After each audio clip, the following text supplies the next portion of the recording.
Сегодня в этом видео я хочу ответить на вопрос, который вы мне задавали тысячи раз. Как мне удается так быстро засыпать? На самом деле нет ничего хуже, чем не спать ночью и просыпаться утром с чувством полного изнеможения. Я сам столкнулся с этой проблемой и испытал ее на себе. Да. А если бы я тогда знал то, что знаю сейчас, все бы изменилось. Мое настроение, энергия, здоровье, когнитивные функции и социальные отношения изменятся и улучшатся гораздо быстрее. Я говорю, что вам следует начать это делать уже сегодня, потому что здоровый сон – это самое важное для вашего здоровья. Так что обязательно досмотрите это видео до конца вместе со мной. А если вы еще не подписались на канал, дорогие мои, подпишитесь и поставьте колокольчик на все, чтобы получать уведомления каждый раз, когда я выкладываю новое видео, и сразу приходить ко мне. Ну что ж, перейдем к первому пункту. Свет ночью – одна из причин, по которой мы не можем спокойно заснуть, и заключается в том, что вокруг нас слишком светло, особенно прямо перед сном.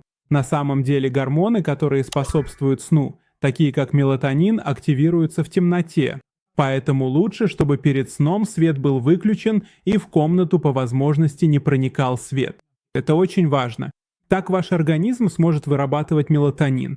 Кстати, я не рекомендую принимать мелатонин напрямую, потому что это может обойти естественную систему вашего организма и вызвать зависимость.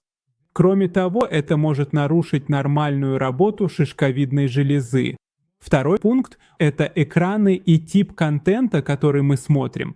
Еще одна причина бессонницы – это слишком частый просмотр экранов, телефонов, планшетов, телевизоров и ноутбуков. Кроме того, контент, который вы смотрите, не должен быть возбуждающим. Особенно это касается новостей. В наши дни со всего мира приходят плохие новости. Наш организм не создан для того, чтобы выдерживать столько новостного стресса, новости из Америки, Англии, Канады, Индии, Пакистана, Йемена и еще сотни других стран, и при этом оставаться здоровым. Мы должны беспокоиться только о возможных опасностях в нашем окружении и для наших близких. Кроме новостей, я действительно не советую смотреть ужастики перед сном. Не делайте этого. Такой контент заставляет ваш мозг оставаться активным.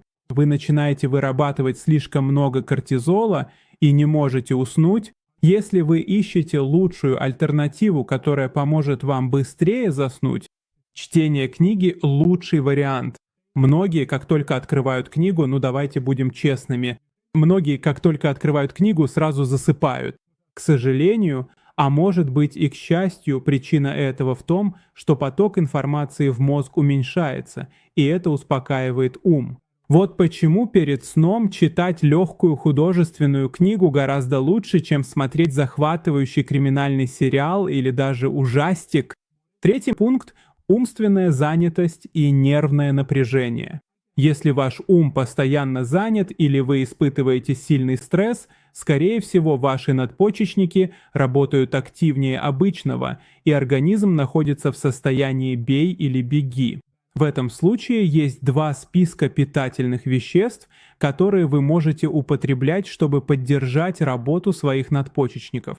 Питательные вещества для дня и питательные вещества для ночи. Днем пищевые дрожжи, которые являются источником витаминов группы В, экстракт корня ашваганды, цинк, марганец и калий. Ночью витамин В6, магний, L-тиамин, L-триптофан и экстракт ашваганды. Эта комбинация, о которой я только что рассказал, действительно эффективна и помогает сделать ваш ум более свободным и спокойным по ночам. Поэтому, если у вас есть проблемы со сном, стоит попробовать. К тому же, если вы страдаете синдромом беспокойных ног, его причина обычно тоже связана с вашими надпочечниками. Четвертый пункт – избыток энергии в организме. Иногда в нашем теле слишком много энергии, но она не расходуется. Это особенно актуально для спортсменов или людей, которые обычно были очень активны. Клетки их организма, особенно митохондрии, больше и активнее, и вырабатывают много энергии. Но когда физической активности недостаточно, эта энергия мешает им спокойно заснуть. Ну а каково же решение? Достаточно интенсивная тренировка продолжительностью около получаса 40 минут в день может помочь избавиться от этой энергии. Пятый пункт – проблемы с пищеварением. Пищеварительная система играет очень важную роль в качестве сна. Если у вас есть вздутие живота или желудок работает неправильно, вероятность того, что вы хорошо выспитесь, становится все меньше и меньше.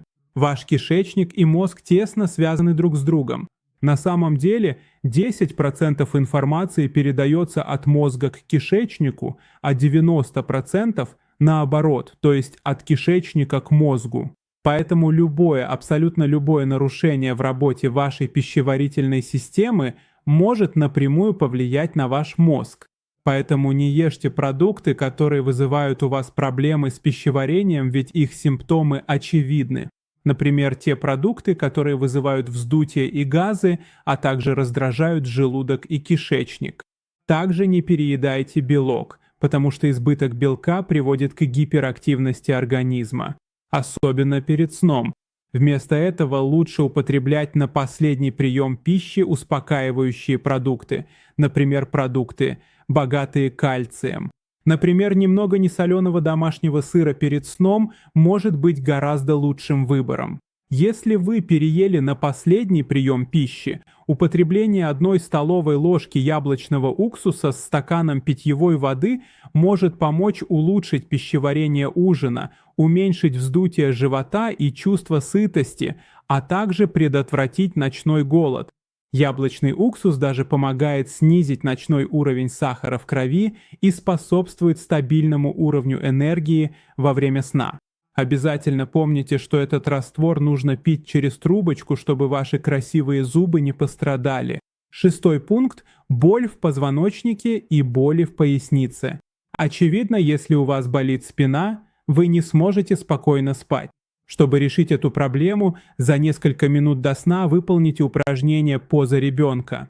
Достаточно лечь на кровать так, чтобы ваша голова лежала прямо на матрасе. Согните колени и подтяните их к груди так, чтобы образовался угол в 90 градусов.